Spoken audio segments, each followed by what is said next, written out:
Greetings, everybody. I do apologize for the tardy start. I'm just waiting for everybody to get in the room and get to know each other. We just had a cool little powwow. We forgot about you guys. Forget, that's not true. Forgive me. But yeah, so we're here again. This is session number 2 of day 2 of the GANDactors.com Cannabis Conference and Expo series. This session is using data to capture and keep customers. And we have with us 3 very esteemed guests. We have Gary Allen, the CEO of New Frontier Data. We have Shahbaaz Kara, an astute data science person who works with Dutchie, and and Cree Robinson, who is the co-founder of Toucanna, a platform that you'll hear much about very, very soon. But I will ask for them to also introduce themselves. I'm sure they'll do a much more astute introduction myself. Let's just go straight down. Like, Gary, do you want to start? And you can go right down. Sure. Thank you, Omari. My name is Gary Allen. I am the CEO of New Frontier Data. We are the premier data analytics, business research, business intelligence, company in the cannabis industry. Been around since 2014. Spent the last 3 years really focusing on the consumer, and looking forward to speaking with Shahbaaz and Cree today about how data and how the consumers have been maturing, and how the market matures and engages with those consumers. So thanks so much, Omari. Please, Shahbaaz, go ahead.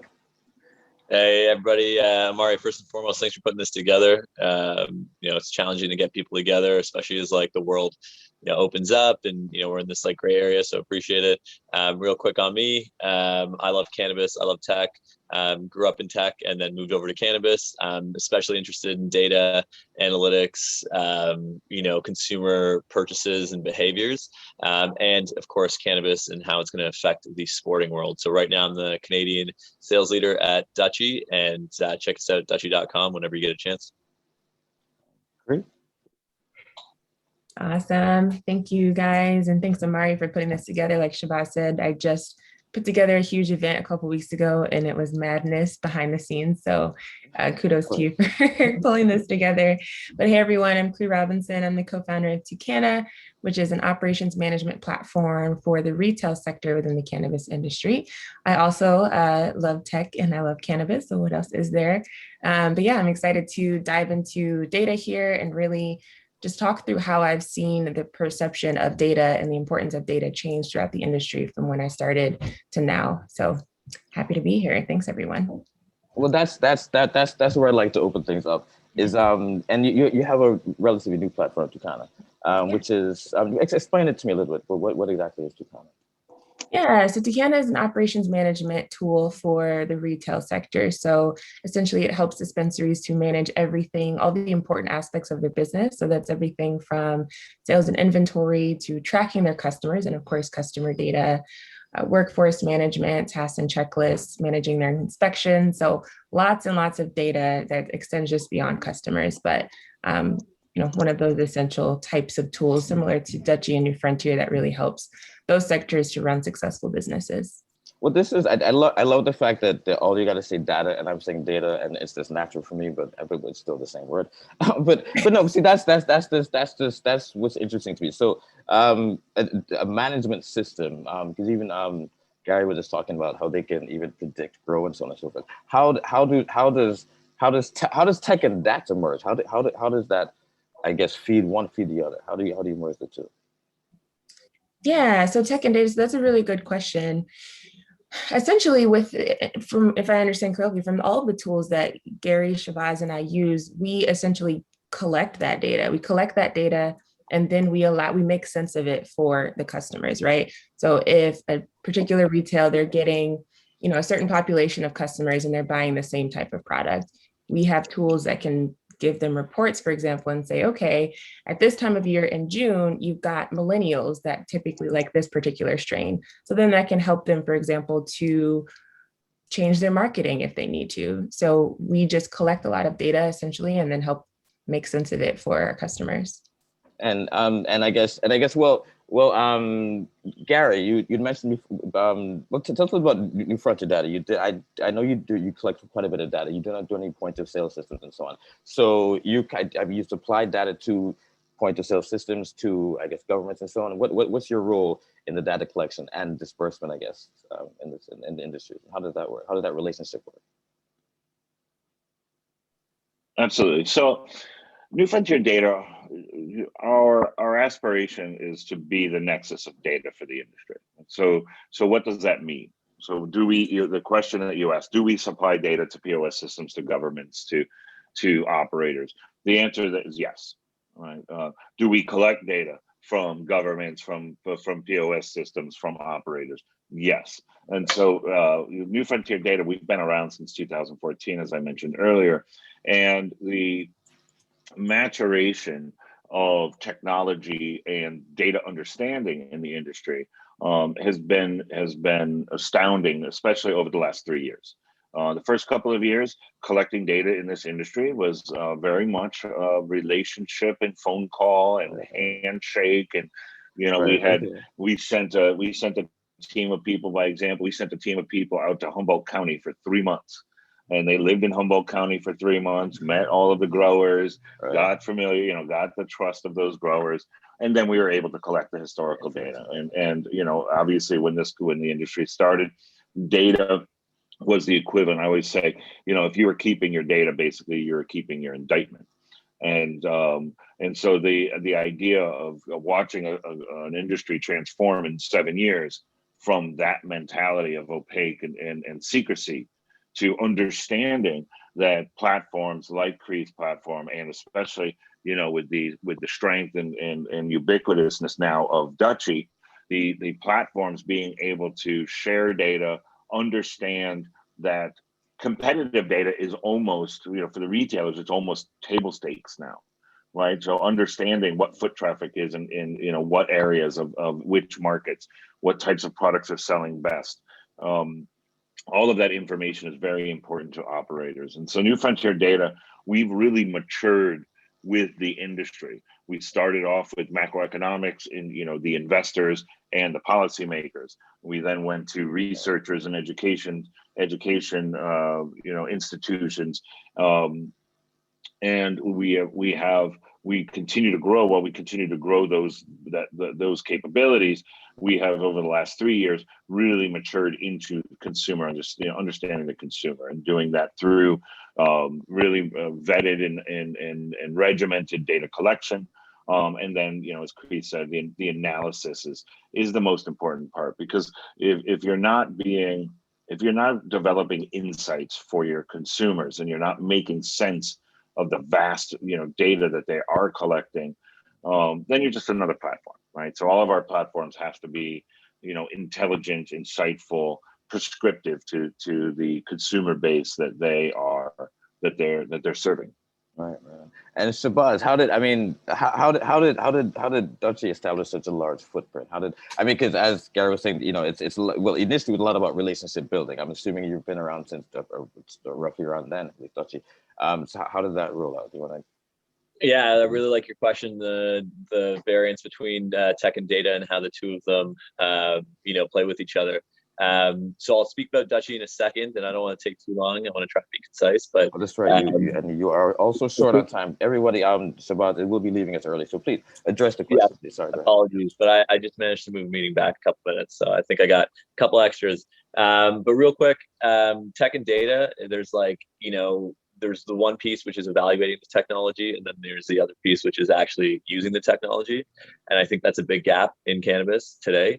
And so I think the rise of data strategists, data-driven decisions is obviously something that we can talk about, we could say constantly, but how are employees or those evaluators of this tech actually making the transition from seeing the technology and then using it in a data-driven fashion to make those decisions and segment their consumers and all that sort of stuff. And I think that's a skill that a lot of individuals can have from other CPG driven environments, but when you have limited data, or when you have such a an interesting consumer, and then also the way in which these technologies fit together, and New Frontier is a fantastic solution. What Cree is doing is incredible, but those are also two different data sources. And then you have companies like Alpine, Spring Big, Dutchie, your POS.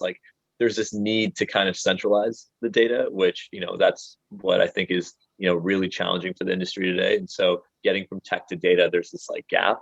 As far as Dutchie, really quickly, Dutchie's data driven. We're not selling any data. We don't do any of that, but everything that we do, from how we design our menu to the things that we offer our retailers, are all based in data driven decisions, and lots of different research, and more on that to come. But I do think that, to your point, like, there's a huge gap between the actual tech and the data, and like the human capital involved in the knowledge capital involved in like really piecing that together. Because it's not just like CPG from 50 years ago, when you're trying to get a bar of soap to be 1% more in market share or something like that, and you're working off Nielsen data or anything like that. It's like the data driven decisions that you make could yield a 10% increase in market share over a quarter, kind of thing. So it makes the room for like acceleration so much greater, but also your competition's doing the same thing. So I guess what I'm trying to get to is tech, data, and in the middle of that, like really people and talent.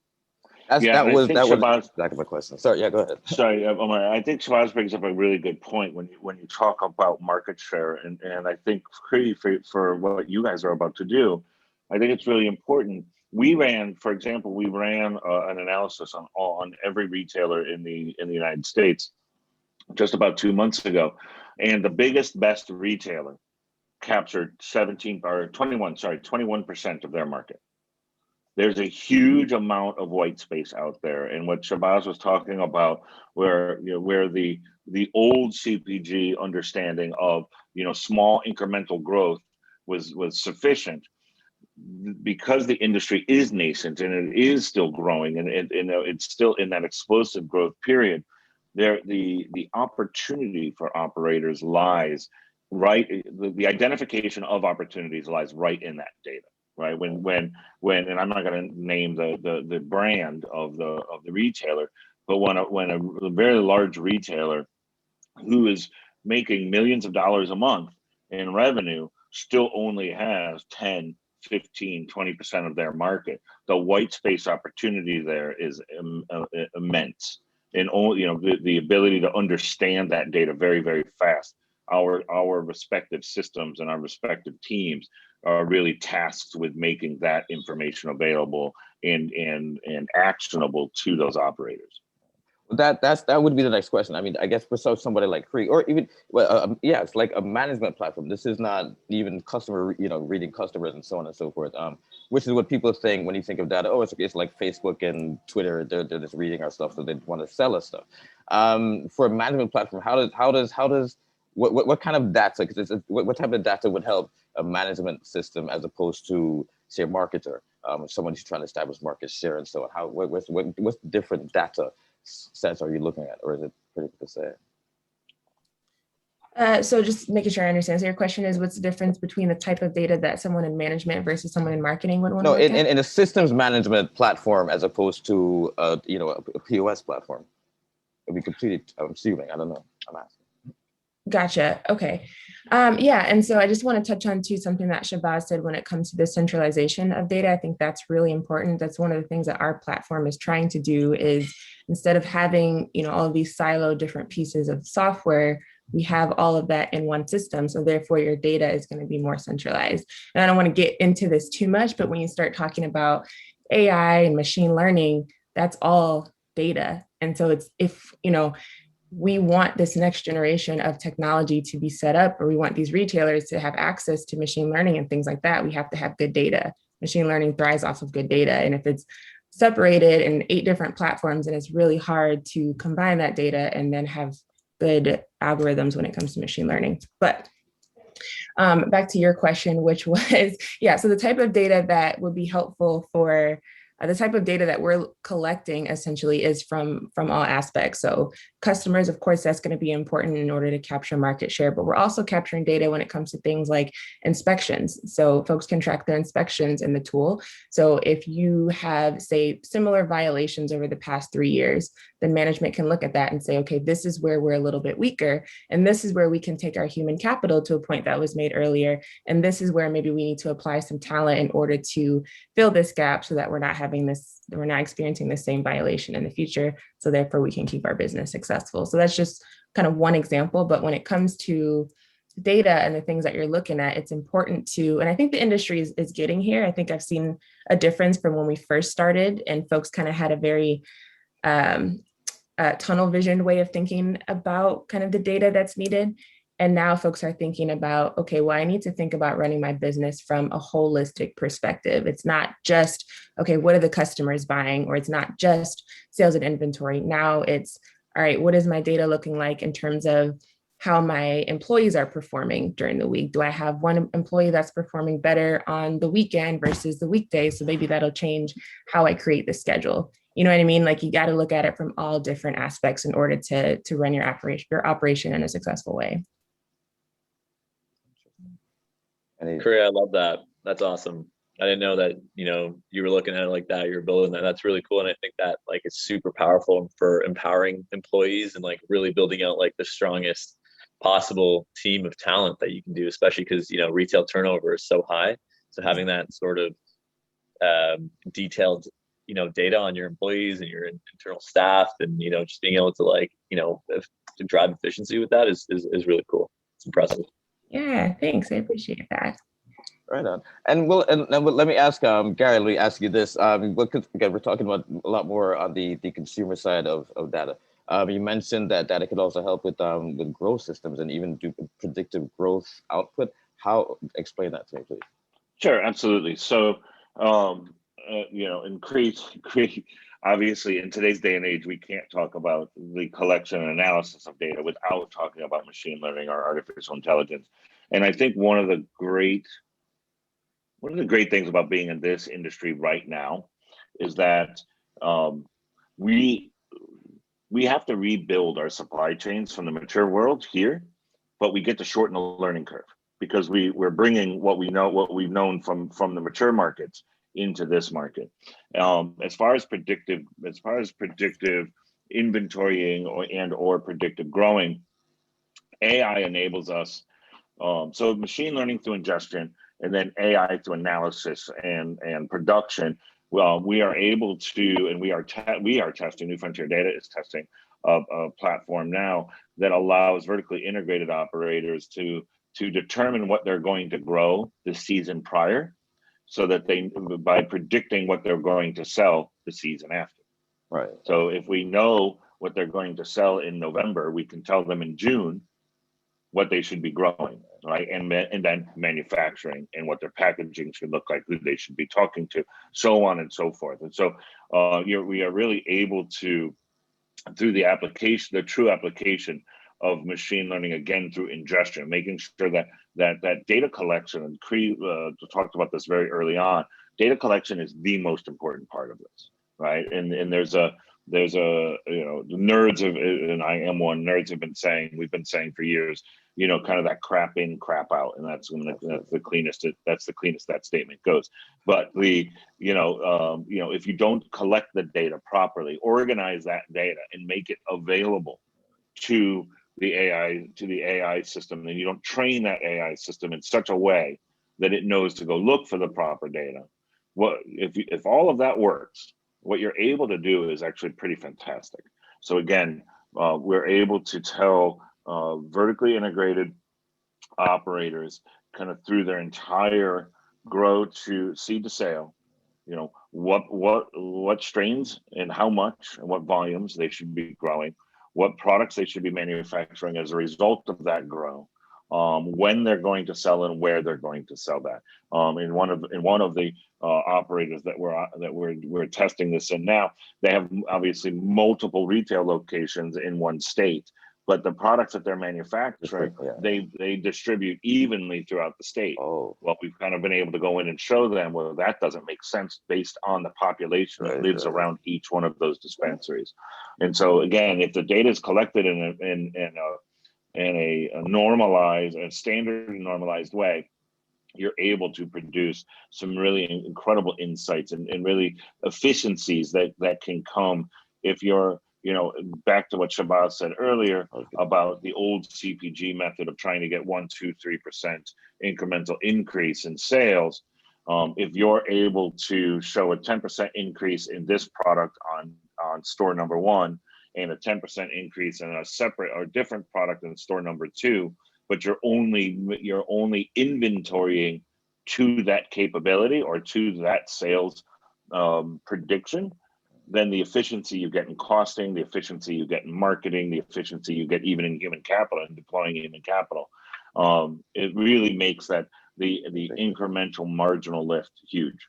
Yeah. Shahbaaz, what have you seen? Because I'm wondering if you like entering new markets, like you're mentioning a large state operator with multiple dispensaries and so on. Where I'm sure, Shahbaaz, do you see trends where even different neighborhoods are going to require different products? Do you see that in your with your systems? Absolutely, and I gotta say this is probably gonna be the last thing I say before I go. But again, Amari, thank you, man. Gary, Cree, I've learned a ton from being on this. Of course, so just like looking at like my hometown of Toronto, and like the ethnic diversity in Toronto and like the neighborhood of neighborhoods. I mean, there's gonna have to be like significant segmentation by that consumer profile. I mean, downtown Toronto is not going to be the same as Woodbridge or where my mom lives in Ajax, right? And all her friends live, and she's a Kenyan Indian immigrant. So I've already seen my dad; he's getting heavy into topicals, right? So how do you capture him? Because there's a lower barrier to entry, right? So if the data is telling you that topicals are only 3% of the market, but you can capture that niche 3% and drive a deeper basket size with that market. What's the opportunity cost of positioning yourself there as a retailer versus somewhere else, right? And it's really about following like the consumer buying journey, because cannabis is such a complicated, beautiful plant. Like it was illicit, it's medicinal. There's so many different things. It's cultural. There's so many different things about cannabis, and depending on the barrier to entry, depending on the form factor, depending on the dosing, depending on the education level, like there's just so many things that go into this, and that's why like it's great to have data, but it's like also you need a strategy and like really need to understand like what you as a dispensary or a retailer, like what your value proposition is, right? Because do you want all the data in the world? Probably not, like, right? Like you can't give everything to everyone, and if you do, there's a lower chance of winning.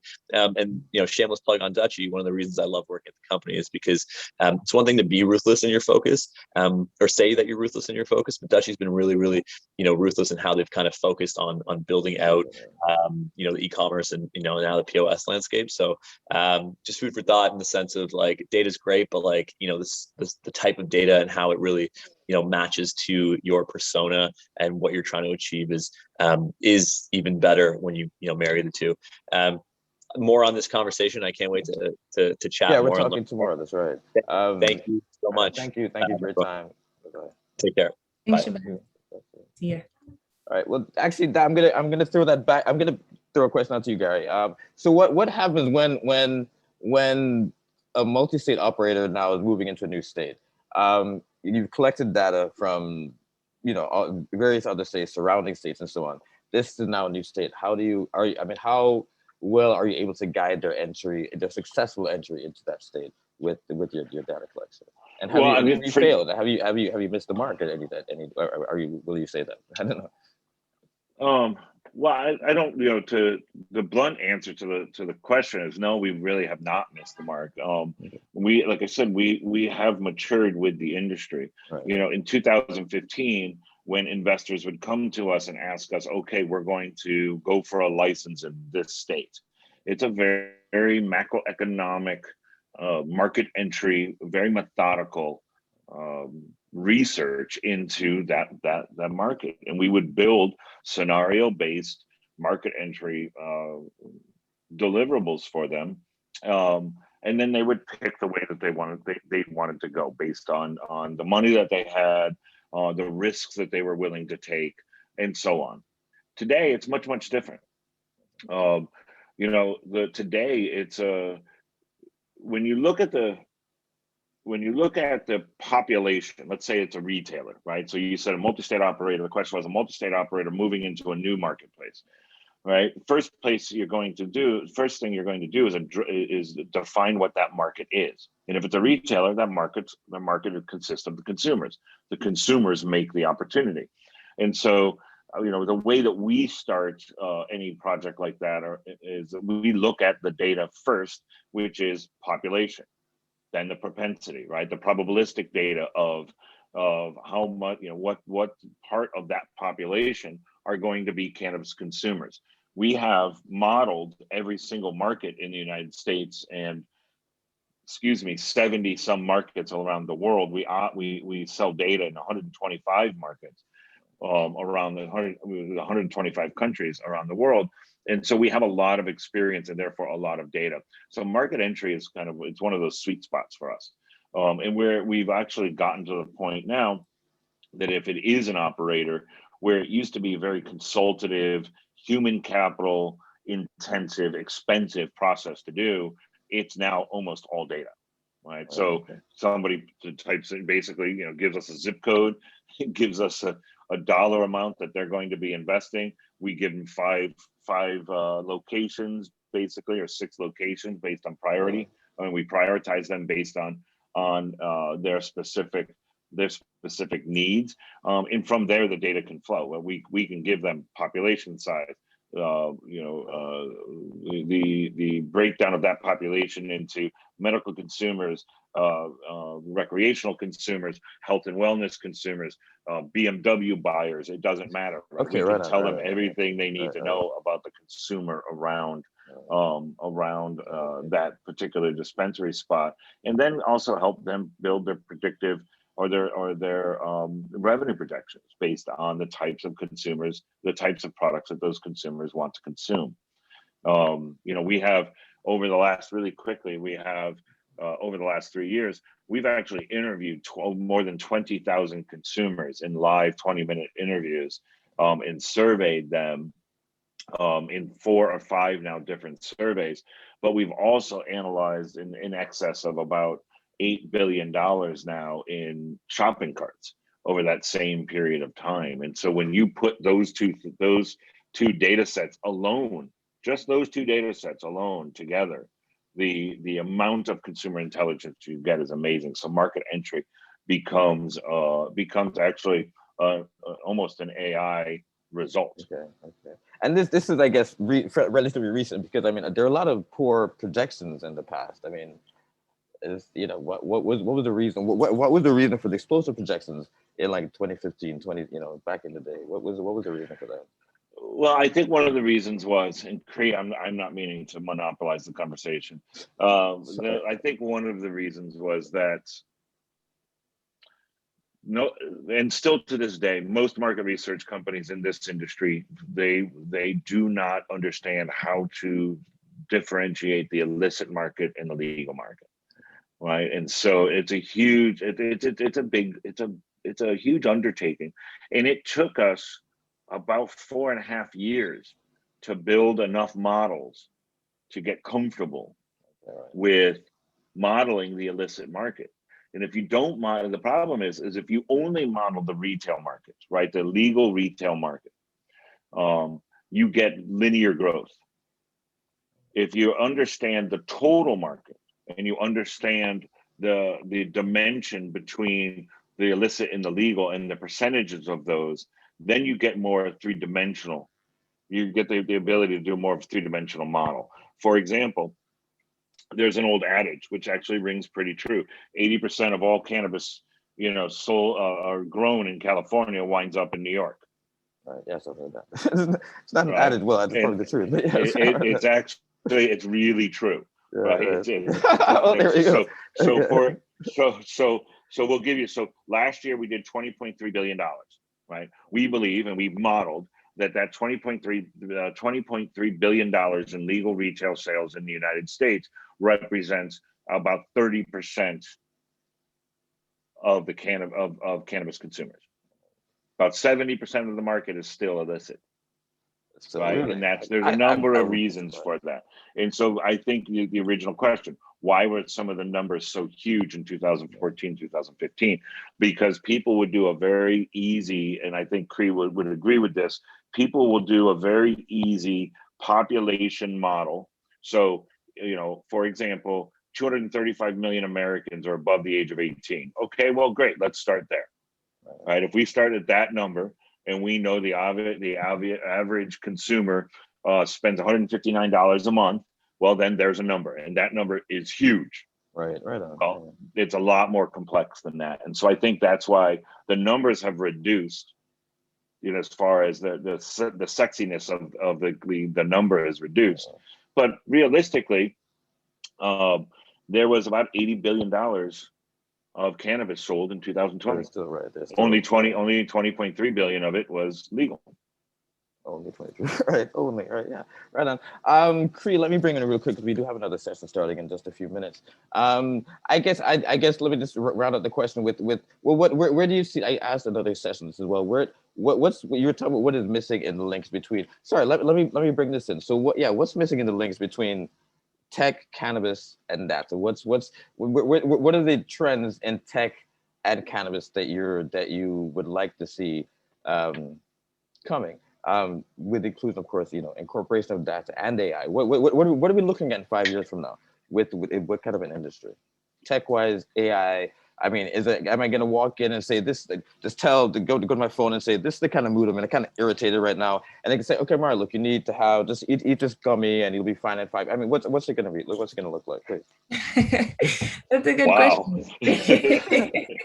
That's a great place to end. Yeah, that's a great question. So I can tell you what I think will happen. I can tell you what I'd like to see. So, like I said, just the change in the perception of data from only a year and a half ago to now, it's been amazing to see, like, the importance that retailers are, just cannabis business in general, but of course our customers are retailers, that they're putting on data and the types of data that they're collecting. A couple of our customers have asked about geofencing, for example, so that's probably going to be more of something that we see in the future, in the very near future. One of the things that I would like to see, I think, is, like we talked about earlier, is the more centralization of data, as opposed to, you want clean data, right? And we talked about AI earlier. If you want good algorithms, you need clean data. And so one of the best ways to get clean data is to have unified data from a single source, as opposed to a bunch of different platforms. So that's just to keep it concise there. That's what I think will happen in the near future, and that's what I'd like to see happen. Gary, you want to answer the same question? Sure. Listen, so I mean, there are many different aspects to the answering that question. So if we're thinking supply chain, seed to sale will become much more a predictive algorithm. So while as Cree just talked about, while there will be a unified, normalized, standardized collection method, the understanding of where that plant is going to end up is pretty predictable, in what format, in what fit and form from a product. As far as consumers are concerned, I think when the cannabis industry started, we all believed that there was going to be this boutique sommelier almost experience when you went into dispensaries. And what we found out is, while there is that capability, there are certain markets that absolutely have that, and dispensary owners try that.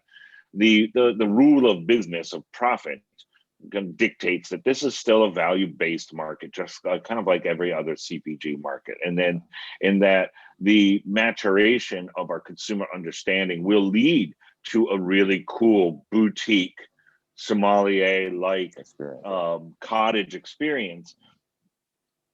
But we're still going to have to address the masses, but we're going to do both of those at the same time. And I think where technology and data are really going to influence the retail section of this sector of this market is going to be in that consumer experience. Shahbaaz said earlier, and it was a really important point, that eventually the dispensaries are going to have to really worry about their particular consumer experience and their brand. Right now, they're in a bare knuckle boxing match for the foot traffic that goes past their door, right, just to stay afloat. But as technology gets better, as data gets better and more standardized, and as we get a better understanding of the consumer, the competitive intelligence portion of this market will be table stakes. We'll all know what our everybody will know what the foot traffic is in just like every other retailer in the world. Walmart knows the foot traffic of that plot of land before they put that building there. Right. Yeah, absolutely. Right. And that's publicly available information. That type of information is going to become available in the industry and is available now in the industry. And as that becomes more consumed by the operators, they're really going to get freed up to really address their consumer in a meaningful way and build that loyalty and the brand advocates that they're looking for. That's interesting. That means that a lot of the entrepreneurial journey will actually become kind of boring, because you're gonna know what's gonna happen. It's all the mystery. Is this gonna work? Is it gonna be? I don't know. You're gonna kind of know. Oh well, if I invest in this, we do this. Well, I'll make that amount of profit. Yeah, I'm good with that. I'm just. I don't know, man. I've been an entrepreneur for about 27 years. Yeah. And it's still a journey, and it's still pretty exciting, and it's never boring. It's never boring. I could fully agree. Cree, if you want to chime in, any last words? Any boring entrepreneurial stories for you? Sorry. Please go ahead.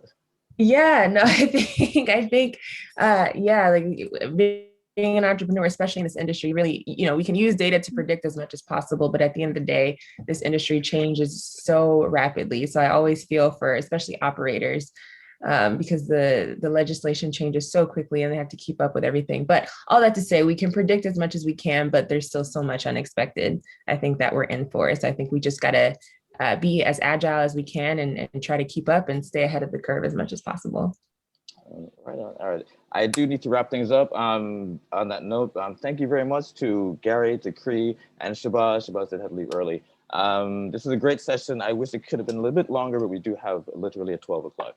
That has to happen at 12 o'clock. So I have to run. We will pick up. Thank you very much. All right. This is great. Thank you very much. Awesome. Thanks Thank you both. Gary. Talk to you soon. Bye-bye. Bye.